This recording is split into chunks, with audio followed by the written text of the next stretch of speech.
Olá, alma inquieta. Eu sou Jack, seu guia pelas histórias mais sombrias e aterrorizantes. Prepare-se, pois a porta para o desconhecido está aberta.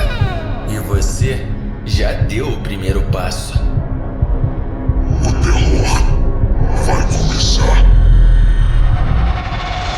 Olá, queridos ouvintes, estamos estreando aqui, depois de muito tempo, a segunda temporada de Arajá, a tão aclamada aí pelos ouvintes que ouviram a primeira temporada. A maioria ali deixou nos comentários pedindo a segunda temporada, me mandaram DM, mensagens e, finalmente, o nosso querido escritor aí, o Fabinho, tá sendo prestigiado aqui com a segunda temporada. Ele estava muito ansioso para sair logo, eu já tinha gravado isso aqui, mas eu acabei postergando o lançamento disso, já era para ter saído muito antes, mas o que importa é que agora tá saindo. E falando no Fabinho, o escritor dessa história, eu vou deixar ele falar um pouquinho mais aí com vocês, tá bom? Fala, galera, aqui quem fala é o Fabinho e sim, chegou a segunda temporada de Arajá. Já adianto, essa história é extremamente pesada, é a história de um homem que perdeu tudo, que perdeu absolutamente tudo, que aparentemente não conecta com a história de Arajá 1, mas eu digo, esperem até o último capítulo, até o último episódio, ou se você for muito ansioso e quiser ter uma experiência completa, adquira a versão digital de Arajá, o livro digital ou o livro físico para você entender completamente como essa história é, até porque a versão digital e a versão física terá muitos mais detalhes. Então, se você quiser entender ainda mais o que vai acontecer em Arajá 2, sugiro que você clique nos links da descrição e conheça ainda mais essa história. É isso, acessem os links aí na descrição se você quiser apoiar e prestigiar aí o nosso querido autor Fabinho. O livro digital tá baratinho, se você tem condição de pagar mais caro e quer pegar o livro físico, o link também tá na descrição. E assim, mano, a diferença de páginas é bem discrepante no Docs, que é a história que eu vou narrar aqui, que eu já narrei na verdade, tudo aqui já foi narrado antes, tinha 80 páginas, isso levando pro que seria um livro digital, talvez daria ali umas 150 páginas, 200 no máximo, eu acho que seria isso. O livro dele ficou com 340 páginas, se eu não me engano é isso, ou é 320 ou é 370. É nessa faixa. Mas, cara, ele realmente adicionou mais detalhes, deu mais vida, deu mais conexões. Então, realmente ficou uma parada diferenciada aqui do que é só o audiobook. Então, se tu é ansioso e tudo mais, quiser acessar de uma forma meio que antecipada, o link tá aí na descrição. Ou para você que quer ter uma experiência aí um pouco mais imersiva, porque no livro realmente tá uma parada diferenciada, valeu? Sem mais enrolações, vamos pra história. Arajá, temporada 2, episódio 1. O que há abaixo de nós?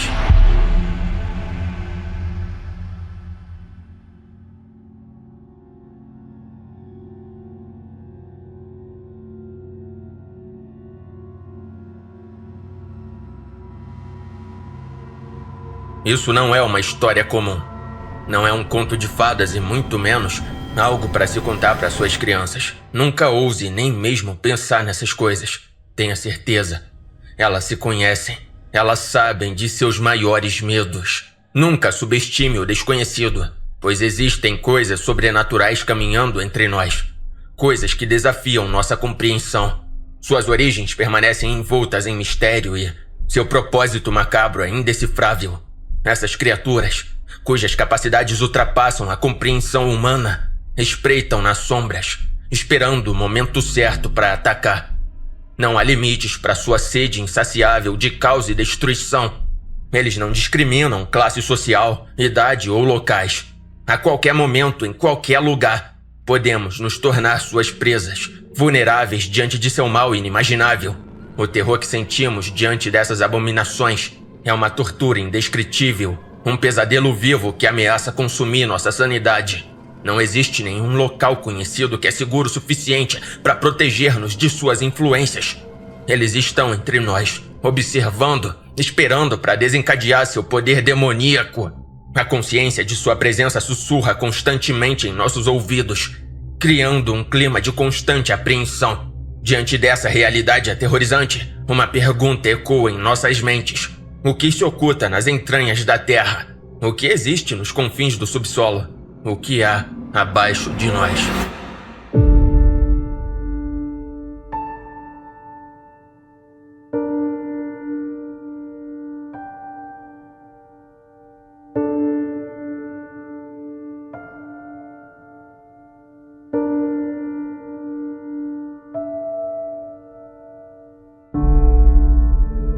Saudações a todos. Eu me chamo Yuri Florencio Soares. Eu tenho 32 anos e sou o primeiro sargento no 28º GAC, Grupo de Artilharia de Campanha, localizado aqui em Criciúma. Nossa unidade é a elite da artilharia no Sul, o Grupo Severiano Martins da Fonseca. Mas minha especialidade vai além dos obuseiros. Tenho cursos de comandos de guerra na selva. Eu sou casado há 3 anos e ainda não tenho filhos, mas eu e minha esposa estamos pensando em ter pelo menos 2, para um cuidar do outro. Estamos perto de julho, e essa data é muito especial para minha esposa, já que é seu aniversário de 30 anos. E ela adora comemorar com a sua família, com minha família, literalmente todo mundo. Entretanto, ontem mesmo, eu recebi uma ordem direta do Comando Militar do Leste. Não era um convite, era uma convocação para um curso de operações de alto risco, que vai acontecer no Rio de Janeiro. Apenas sargentos e oficiais com perfil de combate foram chamados. E eu terei que ir. Ainda não sei quanto tempo ficarei nessa reunião, pois ela será mais longa que o normal. Ela contará com todos os generais do exército do país, o que eu achei um pouco estranho. Pelo que eu sei de memória, poucas foram as vezes que isso aconteceu, e devido a isso eu terei que ir. Quando minha esposa soube disso, ela ficou extremamente triste. Mas, apesar disso, ela compreendeu a situação. E, após isso, ela me chamou de meu soldado, um apelido carinhoso que ela tinha por mim. O nome dela era Sofia Acorde Fernandes, e ela trabalhava como advogada em um escritório de advocacia de nossa região. Ela já resolveu diversos casos e colocou diversos homens ruins dentro da cadeia. Em alguns poucos casos em que o exército teve que se manifestar, eu mesmo já coloquei diversos homens ruins atrás das grades. É a coisa certa. Eu trabalho com isso. Meu objetivo é proteger meu país, minha pátria, minha família, e trabalhar para trazer a paz e a harmonia para a sociedade. Por esses motivos que irei deixar de fazer o que, no fundo, eu mais queria. Ficar com minha esposa na cidade de Criciúma e irei para o estado do Rio de Janeiro. Eu tenho certeza que essa será uma das reuniões mais importantes da minha vida. Assim aconteceu. Na primeira semana de julho, mais precisamente entre os dias 3 e 8, Yuri Florencio ficaria nessa grande reunião. No início da semana, ele juntamente com seus companheiros do exército estavam se organizando para ir para o aeroporto de Florianópolis, com destino ao estado do Rio de Janeiro. Em sua residência, Yuri terminava de fechar sua mala militar padrão. Sofia estava encostada no batente da porta, com os braços cruzados e um olhar preocupado que tentava esconder. Yuri, minha mãe comentou que ouviu uns barulhos estranhos vindo da área de exclusão de Jaramá ontem à noite. Os agricultores que têm permissão para ir nas plantações de arroz disseram que sentiram grandes tremores na terra. Dizem que tá ali de novo. Yuri sentiu um nó no estômago. Ele sabia a verdade. O 28º GAC mantinha um rodízio de guarda armada nas cercas de contenção há quase 2 anos. A versão oficial era risco de contaminação do solo, e o governo havia pago uma fortuna para realocar os moradores, transformando Jaramá em uma cidade fantasma vigiada. Mas ele sabia que as cercas não eram para impedir as pessoas de entrarem, e sim para impedir algo de sair. Mas ele não podia assustá-la. Ele se aproximou, segurou o rosto dela e mentiu com a frieza de um soldado treinado. Amor, você sabe como é o povo da roça. Eles sentem as coisas tremerem, veem coisas no céu e acham que é assombração. A área tá fechada para pesquisa geológica, só isso. Eu tô indo pra RJ apenas para assinar papelada burocrática sobre a renovação do isolamento. Nada de perigoso, eu prometo. Ele deu um beijo em sua testa sem saber que aquela mentira seria a última lembrança de paz entre os dois. Para não ficar sozinha, Sofia avisou que chamaria sua mãe, pois uma sensação ruim pairava sobre a casa naquela noite.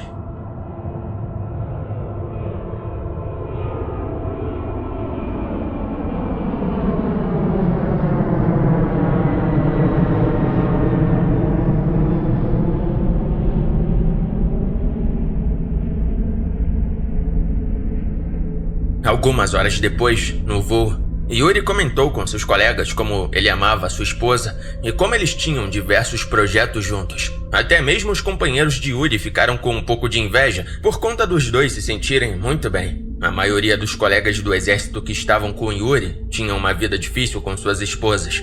Diversas brigas aconteciam e a maioria era por atenção. Mas, mesmo diante de todas essas intrigas, eles sabiam e exerciam na prática um famoso ditado dito pelos soldados do exército: missão dada é missão cumprida. Todos ali faziam jus a essa frase. Depois de algumas horas de conversas, eles finalmente chegam ao estado do Rio de Janeiro. E, assim, eles pegam carona com a equipe que estava esperando eles, juntamente a outros tenentes e os líderes dos outros estados, para irem à grande reunião. No caminho de ida, Yuri estava olhando pela janela e, por algum motivo que ele não entende, ele sente uma sensação estranha, como se ele soubesse que algo estava acontecendo, que não seria uma simples reunião. E assim, ele fica um tanto ansioso. Muitos não sabem, mas, mesmo sendo soldado, tenente, primeiro sargento e qualquer patente do exército, sim, eles também ficam ansiosos. Eles são humanos. Ele então começa a pensar consigo mesmo o que poderia estar acontecendo. Mas nada vem à sua mente.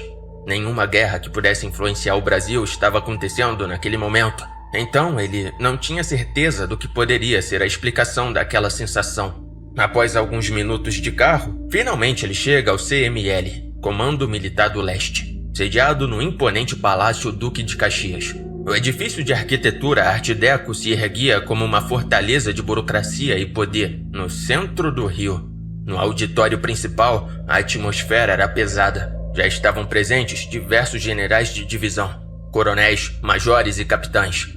Yuri notou que apenas poucos praças, como subtenentes e primeiros sargentos de elite, haviam sido convocados.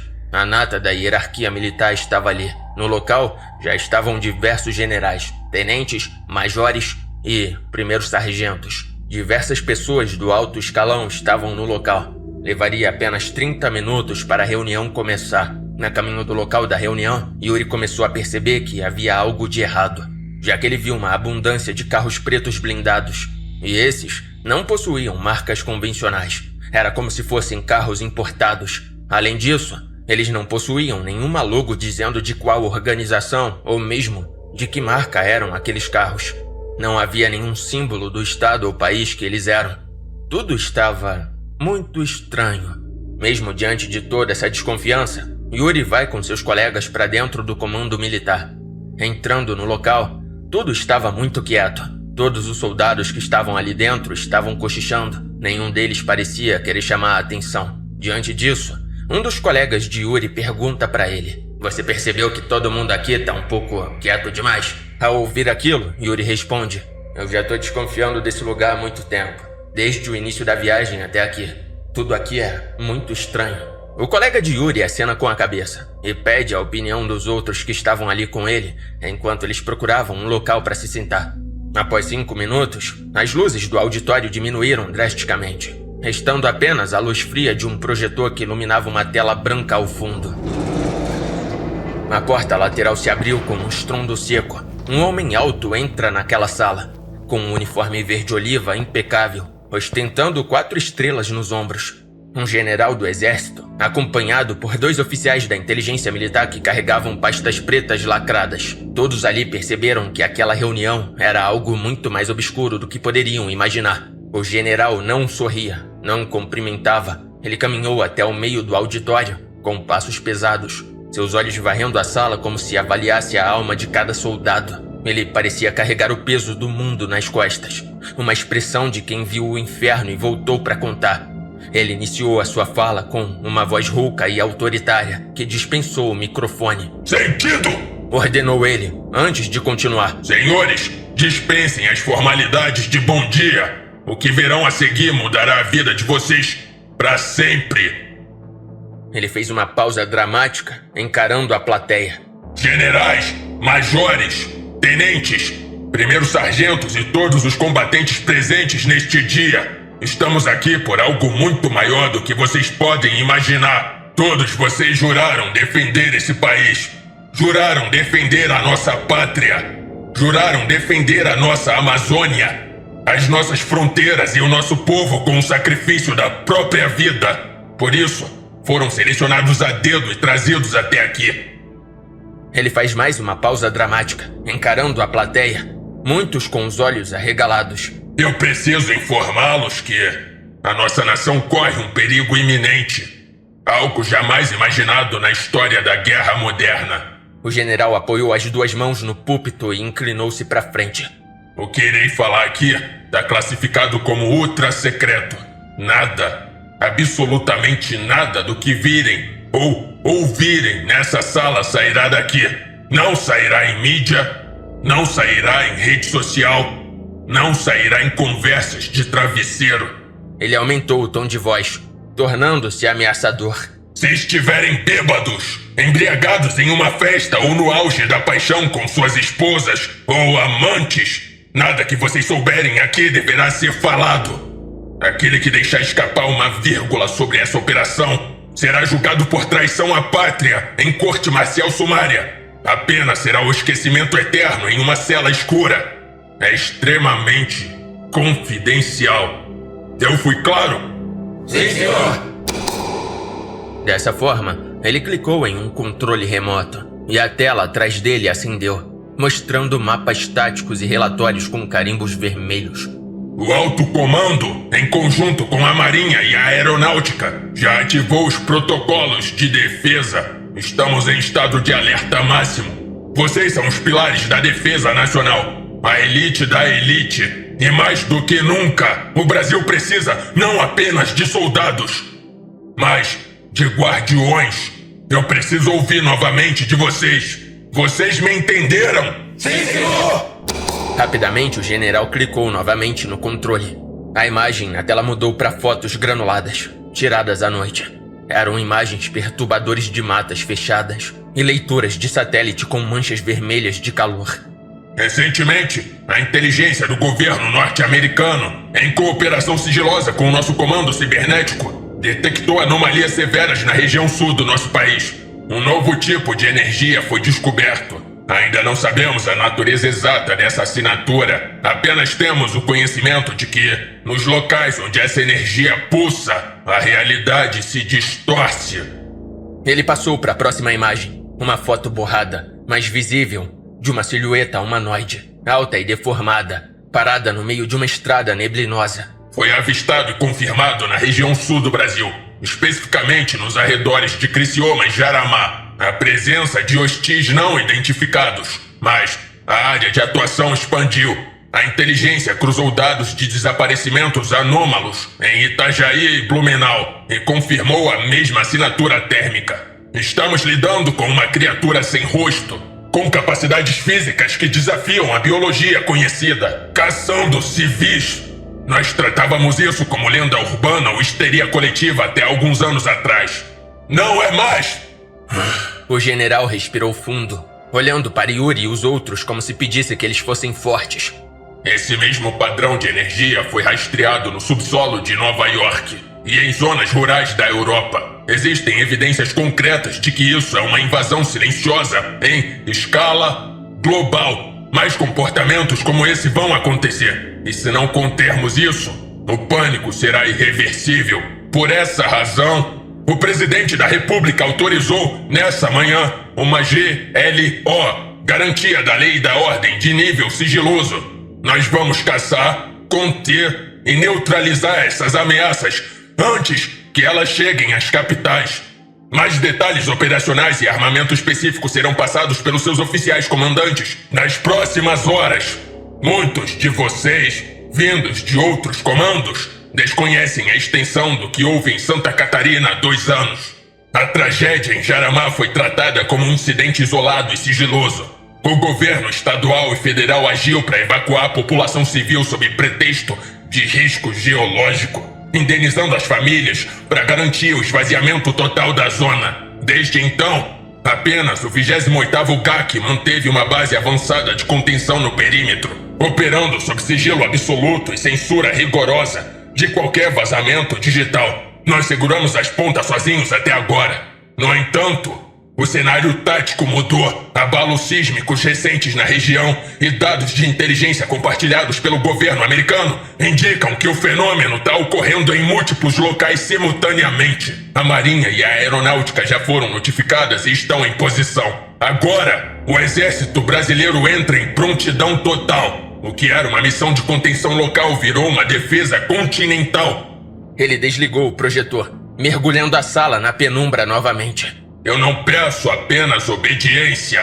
Eu peço a alma de vocês. Coragem, soldados! O povo brasileiro dorme tranquilo porque nós estamos acordados, vigiando os monstros!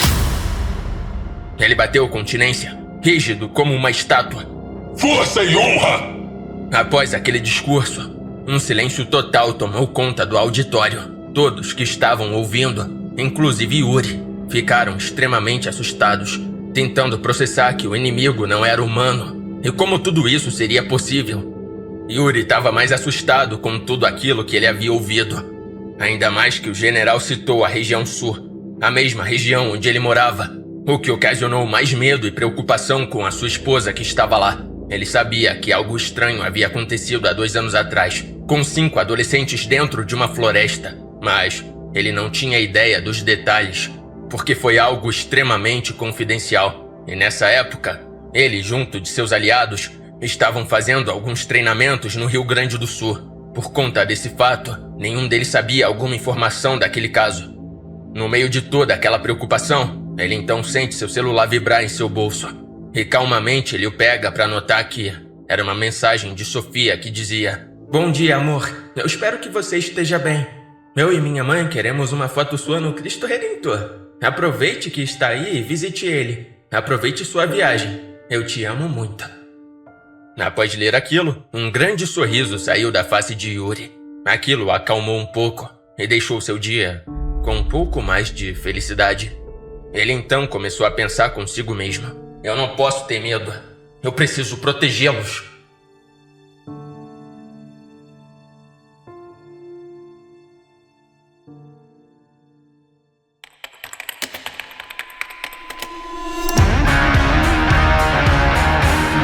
Fala daí, chefe.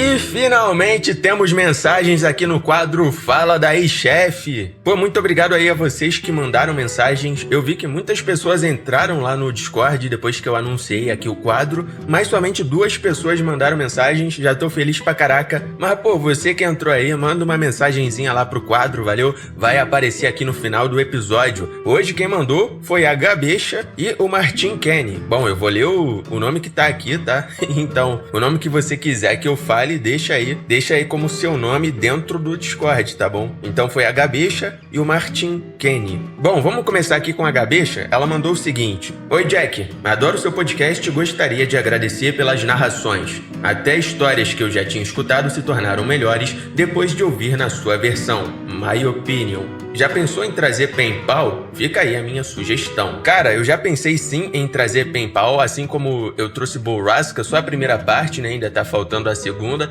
É porque realmente me faltou me faltou força de vontade pra trazer mais 2 horas daquela história macabra sinistra. Enfim, e também muitas pessoas me falaram que era horrível, né? Então acabei não trazendo por isso. Mas depois, eu por conta própria fui ler e não achei tão horrível assim. Então, né? Inclusive é bem conclusiva pra gente. Acaba sendo...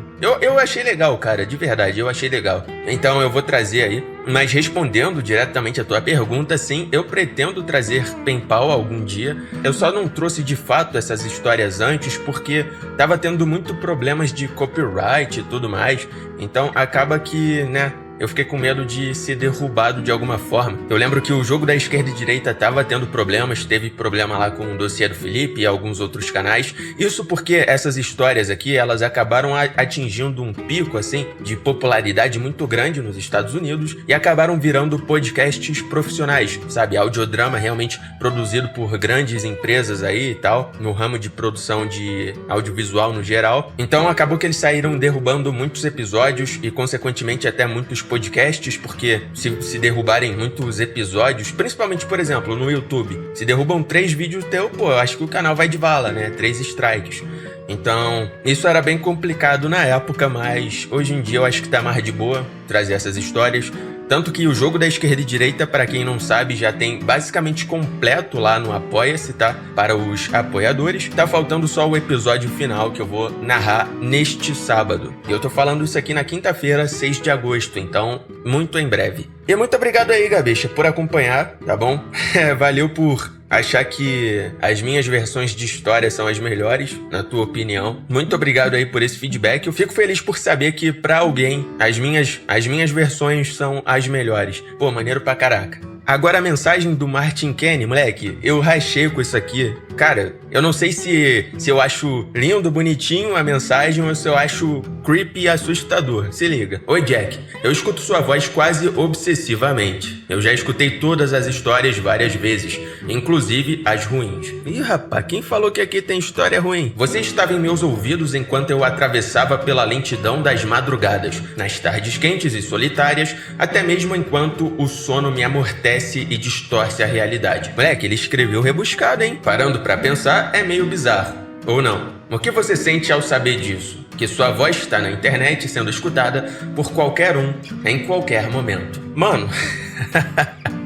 Cara, isso é muito estranho, cara. Eu não sei explicar. Sabe quando você tem uma distorção da realidade? Tipo assim, vamos lá. Eu consegui no Instagram, em várias redes sociais, um número de 200 mil seguidores pra cima. 200 e alguma coisa. Na maioria das redes tem esse valor aí de seguidores. E hoje em dia é um valor pequeno. Se você for analisar, 1 milhão de seguidores hoje em dia é banalizado. É normal, digamos assim, né? É comum, não é uma parada de... Igual no surgimento, por exemplo, do YouTube, que quem tinha 1 milhão, porra, esse aí é famosão no YouTube. Hoje em dia, quem tem 1 milhão, às vezes é até esquecido. Até porque hoje em dia, a maioria dos algoritmos, eles meio que transformaram o número de seguidores em algo arbitrário. Se o vídeo que você postar hoje for ruim, ele vai ali pra uma partezinha da tua base de seguidores, que dependendo se for alta ou baixa, vai ter pouca ou muitas visualizações. Mas se ele não for bem, ele não vai alcançar altos patamares. Então, hoje em dia, se você tem uma conta de 0 seguidores e posta um vídeo bom, você tem a mesma chance de viralizar quanto um cara com uma conta de 1 milhão. Enfim, eu falei tudo isso pra dizer que hoje em dia, realmente, 200 mil seguidores parece pouca coisa, algo, entre aspas, fácil de se alcançar. Claro, tem que ter todo um trampo ali, não é fácil assim, mas é algo que, tipo assim, se você quiser, você consegue, irmão. Mas às vezes eu olho e falo, caraca, eu tenho poucos seguidores. Só que, pô, imagina 200 mil pessoas num lugar. Cara, é muita coisa. Imagina isso, de verdade. É muita coisa, pô. Isso é muito mais do que várias cidades do Brasil, pô. É quase como se você fosse conhecido numa cidade bem grande. É maior até que a população de alguns países pequenos por aí. Cara, isso é muito louco. Então, quando você diz, pô, já parou pra pensar que a tua voz está por aí e tal, e todo mundo pode ouvir a qualquer momento? De fato, quando eu olho aqueles números de plays e imagino que, cara, é a minha voz que tá tocando ali, é meio bizarro, é estranho. Mas ao mesmo tempo é da hora, né? Eu fico pensando, mano, que loucura, né? Minha voz chegou em vários locais. Enfim, que papo estranho, que papo esquisito. Pô, eu também não sei, mano. Eu não sei se isso é bizarro ou não. Não consigo te responder. A tua mensagem foi os dois ao mesmo tempo. Foi legal e estranha, mano. Mas é isso. Muito obrigado, Martin Kenny e Gabeixa. Por favor, vocês aí também que estão ouvindo, deixa a tua mensagem lá, cara. Muito maneiro essa interação aqui com vocês, tá bom? Algo pra gente em si se socializar, tirar dúvidas. Enfim, pode mandar qualquer coisa mesmo, desde que não seja algo ofensivo, esse tipo de coisa, que aí é foda, né? Aí é foda. Mas é isso, lembrando, se você quiser ter acesso a histórias exclusivas, link pro Apoia-se na descrição. Lá tu escuta diretamente no nosso podcast Spotify exclusivo, valeu? Lembrando, o livro digital do Fabinho também tá aí na descrição, Arajá 2 completinho e com muito mais conexões, detalhes, enfim. Certeza que se, pô, você curtiu aqui toda a premissa do Arajá 2, curtiu o Arajá 1, pô, tu vai gostar demais do livro 2, tá bom? Tenho certeza, irmão. Tenho certeza. E tá num precinho baratinho que, de verdade, acho que pelo conteúdo que ele entrega, tá até barato demais. Mas tudo bem. Ele falou que foi mais pensado em vocês aí. Então meio que é um presente até. Bom, é isso. Muito obrigado por acompanhar até aqui. Até o próximo episódio. Fui!